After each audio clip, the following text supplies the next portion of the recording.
Amigos, meu nome é Rafael. Hoje eu vou passar um outro overview sobre a parte de APM, aqui o melhor, do Digital Experience da ferramenta Datadog, ok?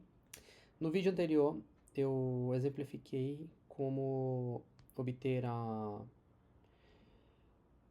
o objeto de inicialização para integrar, né, adicionar no código da sua aplicação web, ok?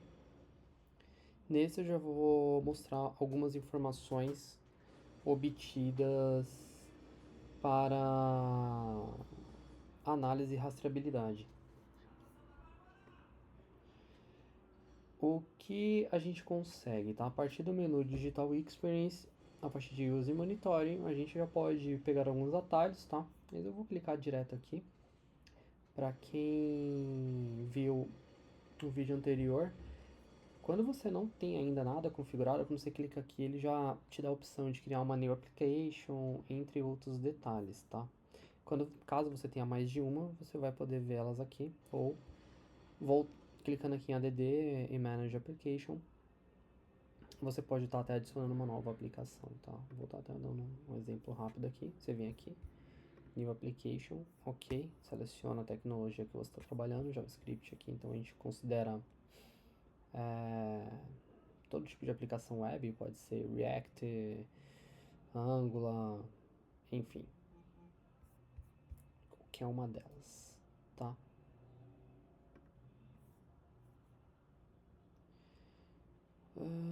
Deixa eu voltar aqui. Perfeito. Aqui eu montei uma aplicação bem simples, tá? Ela só tem duas rotas, ela tem a principal e uma rota de detalhes que recebe um ID, ok? Só pra gente ter esse ponto. Aqui a gente já consegue pegar a performance, os acessos que estão vindo de cada um, tá? Alguns acessos que foram indevidos também, justamente foram feitos para testar isso mesmo, tá? Aqui eu deixei configurado para capturar erros de console, tá? Então a gente consegue ter esses erros, ok? Ele já classifica o mesmo e já me dá todo o stack trace aqui. Inclusive aqui é um problema com o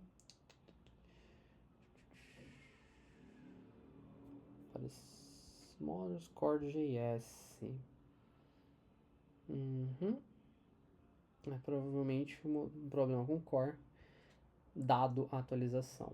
Para recordando, aqui, né, acho que está um pouco claro, mas é uma aplicação do tipo Angular 7, ou seja, ela está utilizando o Node 8 como base, né, para execução.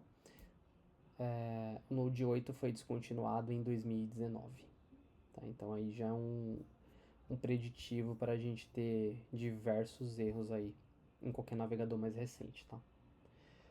Aqui a gente pode até, para critério dos times de operações também, e até para uma melhor rastreabilidade, caso a gente saiba ou identifique o motivo, a gente pode até reclassificá-lo. A ferramenta coloca como um code exception, mas claro, dependendo do tipo de sinalização que a ferramenta dela já consegue ter uma inteligência de pré-classificar, tá?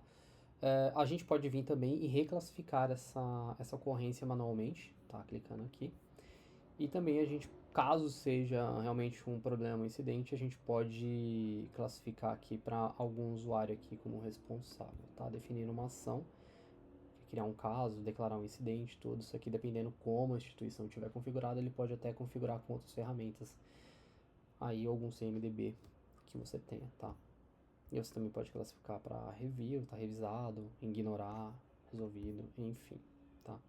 Você também pode ver os detalhes completos, ele abre numa outra tela aqui separada e você consegue ter tudo aqui bem detalhado. Ele mostra qual foi a rota que aconteceu aqui na rota principal, o navegador que estava usando, versão, eu não defini uma versão dentro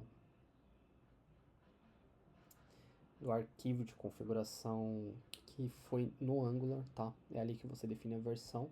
É interessante que essa versão seja configurada a partir da sua ferramenta de CI, tá? Ou para marcar sempre a atualização, beleza?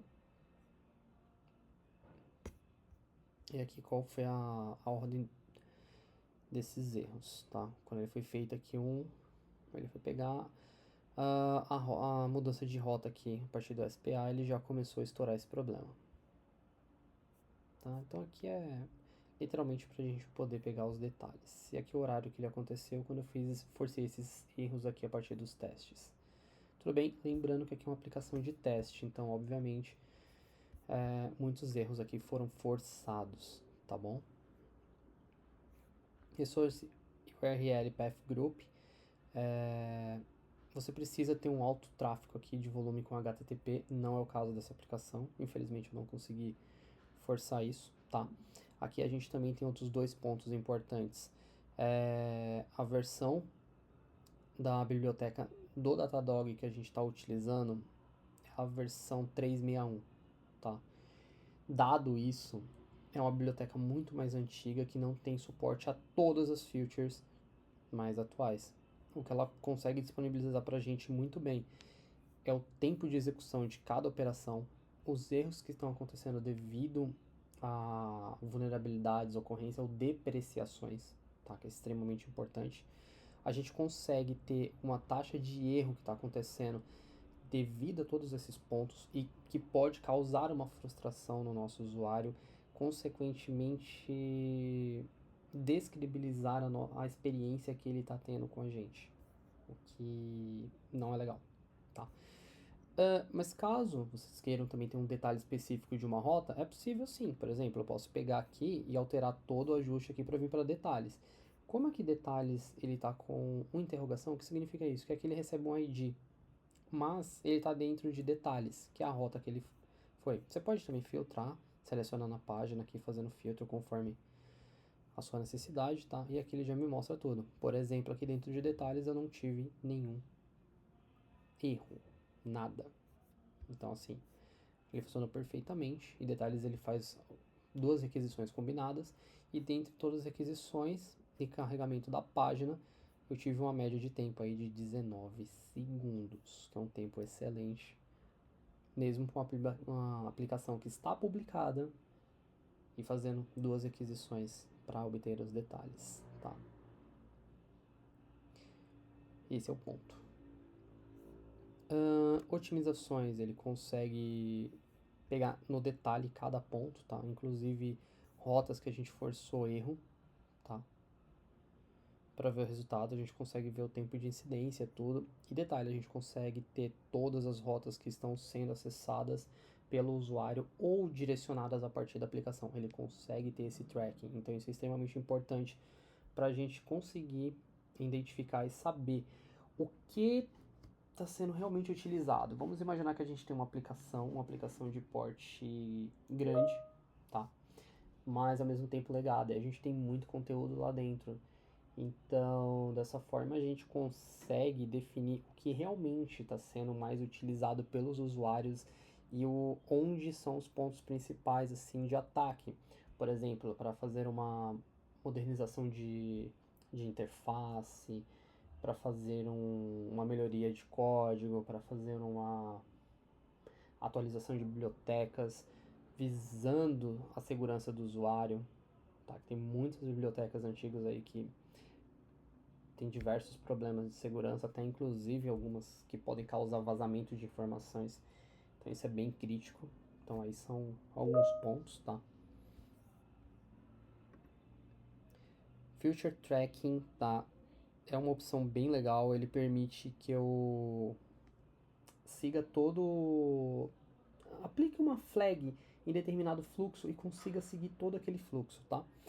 Infelizmente, utilizando a versão 7 do Angular, não é possível habilitar esse recurso, ele não vai funcionar, tá? Ele depende de uma versão mais recente do SDK do Datadog, que não é suportado, logicamente, pela versão do Node, né? Então, não é possível utilizá-lo, tá?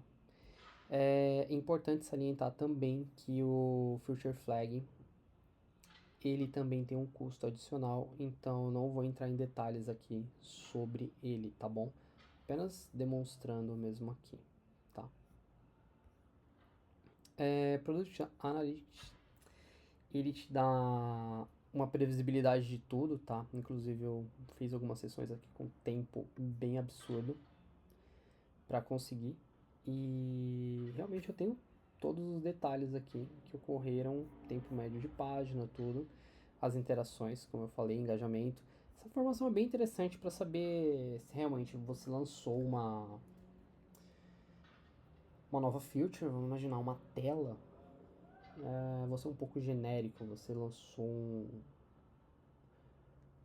uma funcionalidade nova no seu portal e precisa saber se os usuários realmente estão utilizando aquilo ou não. Então você pode vir por aqui e ver a aderência àquilo, tá? E aqui você consegue ver se está tendo visitantes, essas pessoas estão ali olhando a tela, tal, só eles estão interagindo, tá? Essa opção aqui ela é bem real time, então dá para você ter uma análise muito boa. Você pode classificar os tipos de sessão por usuário. Caso você tenha informações de e-mail, você pode setar tudo. Claro, gente, é importante salientar isso novamente. A versão do SDK que a gente consegue utilizar no Angular 7, ela é extremamente limitada. Então a gente vai conseguir bem menos informações. Logo, também é um ponto que a gente tem uma certa vantagem, que isso tem um custo muito menor, uma vez que a gente utiliza muito menos features da aplicação.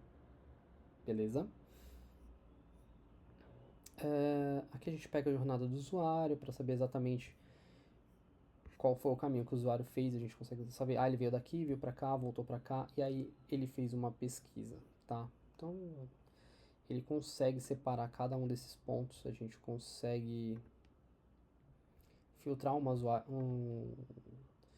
jornada específica, dali a gente consegue ver que ele já veio para detail, então, enfim, né, a gente consegue separar uma visualização específica, tá? Rich Maps eu não vou entrar em detalhes, que é uma funcionalidade que a gente não vai usar, só uma passada rápida, mas basicamente você consegue ter uma visão, ele faz um print de tela e você consegue ver, print não, ele faz um vídeo mesmo, tá? E você consegue ver exatamente os pontos mais clicados ali pelos usuários.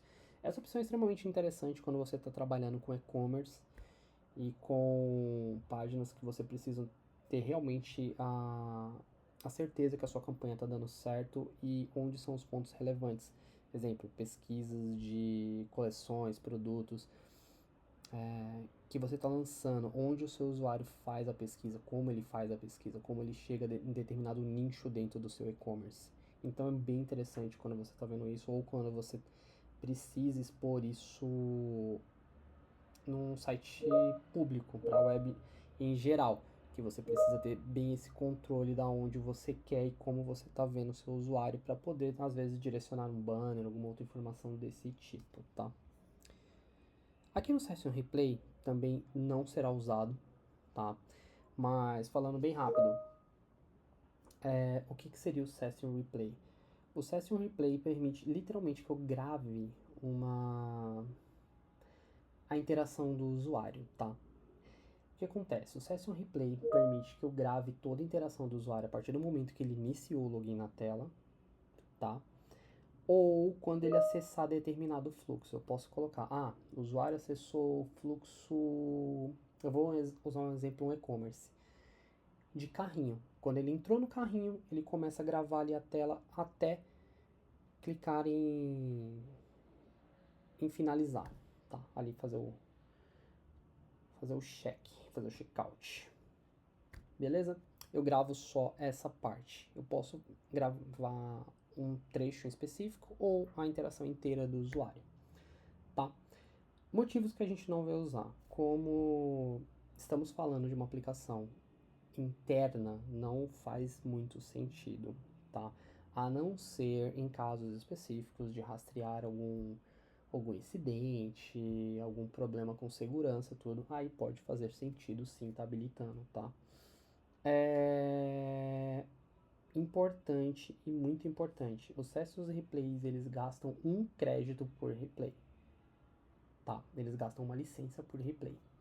Então, assim, ele tem um valor bem elevado, Então isso pode contar muito aí na estratégia da empresa em habilitar ou não.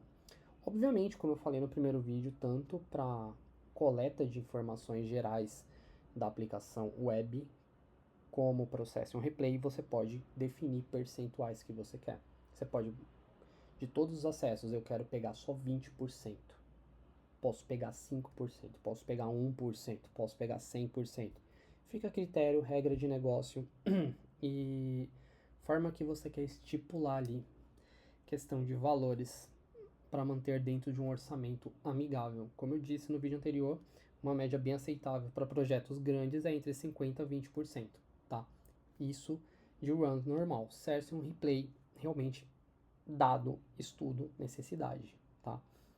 E realmente eu vejo muita vantagem ela usar em média de 5% a 10% quando a gente precisa fazer um caso voltado a uma aplicação que seja pública, exemplo, um e-commerce, ok? Dado isso, a gente também tem o error tracking, que a gente consegue traquear todos os erros, que basicamente é aquela visão que eu mostrei lá, que foi alguns erros forçados ali por dependências do Angular não, perdão, do Node, né, dado a sua versão, que a gente consegue estar rastreando, tá? A gente consegue pegar todas as informações aqui, sem maiores dificuldades. E a gente tem, por fim, a Session Explorer, que a gente consegue navegar em cada sessão do usuário o tempo que esse usuário ficou dentro da tela. Por exemplo, aqui nessa sessão, que ocorreu no dia 8, o usuário ficou 99,73 minutos, tá? Ou melhor, 99 minutos e 73 segundos. Ok? Isso foi verídico, tá? Realmente era eu mesmo acessando. E eu fiquei muito tempo pra ficar forçando várias vezes o load da tela. Eu queria pegar erro, tudo, pra mostrar pra vocês aí como fica. E eu consigo ter toda essa interação aqui, o tempo que o usuário ficou e o que ele fez. Novamente, como eu disse, a aplicação só tem 2 rotas, é uma aplicação pequena. Então, não dá pra gente pegar tanta informação. Mas aqui eu tenho todos os detalhes que estiverem disponíveis. Novamente, user mail, alguns detalhes aqui eu não tenho, dado o SDK que eu estou utilizando, tá? Mas, saliento, quanto maior for o tracking, ou seja, o gatilho de informações que são carregadas no navegador do usuário, maior será o input de dados que a gente terá, ok? Logo, utilizando no ambiente com alta volumetria de rotas chamadas APIs diversas, o nosso fluxo de informação ele será maior e a gente terá um tracking com dados mais consistentes. Super importante que isso fique claro, beleza? Aqui você consegue modificar as visualizações. Não vou entrar nesse aspecto agora, tá? Aqui é somente o que faz sentido dado a integração, ok? Essas informações aqui, elas estão bem claras no site da Datadog e recomendo que todos, posteriormente, leiam a documentação oficial, tá? Também a gente implementou a parte de log, tá? Que ela é bem legal. A gente não tá falando de log stream, tá aqui mesmo. Explorer, pronto. Fica aqui, ó, log, você pode vir aqui em Search Analytics ou Explorer, tá? 15 minutos não tem porque eu não mexi agora. Vou colocar aqui 2 dias, pronto. Log também a gente consegue. Aqui eu coloquei uns nomes bem aleatórios, tá? Esse acesso da grana aqui, como eu deixei nomeado, é um log que eu criei para verificar o sucesso. O que isso aqui está fazendo? Isso aqui está num looping, fazendo consulta ao mercado Bitcoin, tá? Literalmente a gente pode construir a estrutura do log conforme a nossa necessidade. Aqui eu deixei o log padrão, né, com todas as informações, mais alguns detalhes que eu adicionei para a gente ter esse controle. Por exemplo, o response que eu preciso aqui lá do mercado Bitcoin, para saber se houve sucesso ou não. Tá? E eu classifiquei eles como info e erro também. toda vez que a gente tivesse uma chamada que tivesse algum problema ali com tempo de resposta e algum detalhe, tá? Os logs na ferramenta a gente pode trabalhar fazendo com que ela envie todos, como qualquer ferramenta, né? Lembrando que esses logs são direcionados direto à ferramenta, sem necessidade do Flintbeat ou outro interceptor, né? De ferramentas conhecidas aí no mercado, como na stack do Elastic ou comumente conhecida aí por muitos analistas como Kibana apenas, tá? Dado a gente consegue então limitar esses logs, tratar somente logs específicos, desconsiderar todos os erros. Aqui eu estou considerando todos, como eu falei, saliento novamente, mais uma vez. A ideia aqui era conseguir obter o maior volume de informações, tá? Não da melhor forma, mas realmente carregar e estressar a aplicação, uma aplicação legada com o SDK, da ferramenta de observabilidade, ok? Dado isso, sim, é possível ter esse controle nos logs e também é possível usar as próprias classes do Datadog para mandar objetos com os logs bem estruturados também, tá? Existem alguns pontos, como exemplo, mandar o mesmo nome de application ID da aplicação que está definida ali no Digital Experience, para que a própria ferramenta faça o match entre elas e identifique que aquele log está alinhado ao item que foi criado ali no Digital Experience, que foi a opção ali do RAM que eu mostrei anteriormente. Com isso, ele consegue fazer esse track e a partir desse track ele já identifica que há uma correlação. Obviamente, sendo feita com as demais entradas back-end e ou BFF, caso haja um conector aí entre as duas camadas, ele consegue montar o tracking completo, tá? Então, basicamente aí a amostragem da ferramenta é isso, pessoal, de forma bem prática, ok? Em material que eu apresentarei posteriormente junto, também terá a descrição de como funcionam os valores do run, session, replay, dentre outros aí que a gente pode utilizar, tá bom? Agradeço e bom dia a todos.